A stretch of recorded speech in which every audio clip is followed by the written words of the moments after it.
ಇದ್ದಾಗ ಏನಾಗುತ್ತೆ ನಮಗೆ ಮೇಕಪ್ ಲಾಂಗ್ ಲಾಸ್ಟಿಂಗ್ ಬರಲ್ಲ. ಸೊ ಅದಕ್ಕೋಸ್ಕರ ಫಸ್ಟ್ ಸ್ವೆಟ್ ನ ಕಂಟ್ರೋಲ್ ಮಾಡುವಂತ ಪ್ರಾಡಕ್ಟ್ ನ ಯೂಸ್ ಮಾಡಿದ್ರೆ ನಮಗೆ ಮೇಕಪ್ ಲಾಂಗ್ ಲಾಸ್ಟಿಂಗ್ ಬರುತ್ತೆ. ಸೊ ಇಲ್ಲಿ ನಾನು ಯೂಸ್ ಮಾಡ್ತಿರೋದು ನೆಕ್ಸ್ಟ್ ಅದರ real magic. Okay, real magic drops ಅಂತ ಬರುತ್ತೆ. ಸೊ ಇದನ್ನ ಯೂಸ್ ಮಾಡೋದ್ರಿಂದ ನಿಮ್ಮ ಮೇಕಪ್ ಲಾಂಗ್ ಲಾಸ್ಟಿಂಗ್ ಬರುತ್ತೆ ಅಂಡ್ ಸ್ವೆಟ್ ನ ಕಂಟ್ರೋಲ್ ಮಾಡುತ್ತೆ.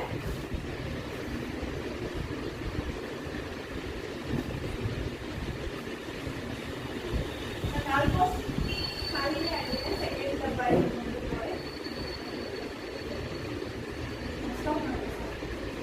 ಓಕೆ. ಅದು ನೆಕ್ಸ್ಟ್ ಇದು ಕೂಡ ಫೇಸ್ ಮಸಾಜರ್. ಸೊ ಇಲ್ಲಿ ಏನು ಮಾಡೋದು ನಿಮಗೆ ಅಪ್ಲೀಸ್ ಮಾಡ್ಕೊಳ್ತಾರೆ ಸ್ಕಿನ್. ಸೊ ಒಂದು ಆಯಿಲ್ ಅಥವಾ ಒಂದು ಸಿರಪ್, ಒಂದು ಟೋನರ್ ಯಾವುದಾದ್ರು ಯೂಸ್ ಮಾಡಿದಾಗ ನೀವು ಇದನ್ನ ಯೂಸ್ ಮಾಡ್ಕೊಳ್ಬೋದು. ನೀಟಾಗಿ ನಿಮಗೆ ಆ ಫಿನಿಶಿಂಗ್ ಚೆನ್ನಾಗಿ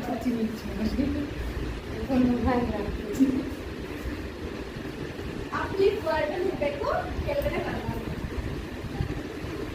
ತುಂಬಾ ಪಿಂಪಲ್ ಇದ್ದರೆ ಜಾಸ್ತಿ ಮಾಡಬಾರ್ದು, ಲೈಟ್ ಆಗಿ. ಈಗ ಅದು ಮಿಷಿನ್ ಇದಕ್ಕೆ ಯೂಸ್ ಮಾಡ್ಲಿಕ್ಕಿಲ್ಲ, ಮಾಡ್ಬೋದು.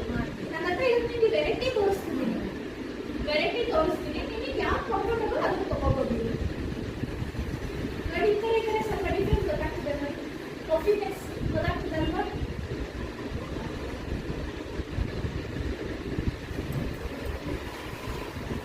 ಮತ್ತೆ ಇಲ್ಲಿ ಜಾ ಲೈನ್ ಡಬಲ್ ಚಿನ್ ಇದ್ರೆ ಸೊ ಇದು ನೋಡ್ಬೋದು. ನೀವು ಇಲ್ಲಿ ನಾರ್ಮಲ್ ಆಗಿ ತಿರುಗುತ್ತಿದೆ.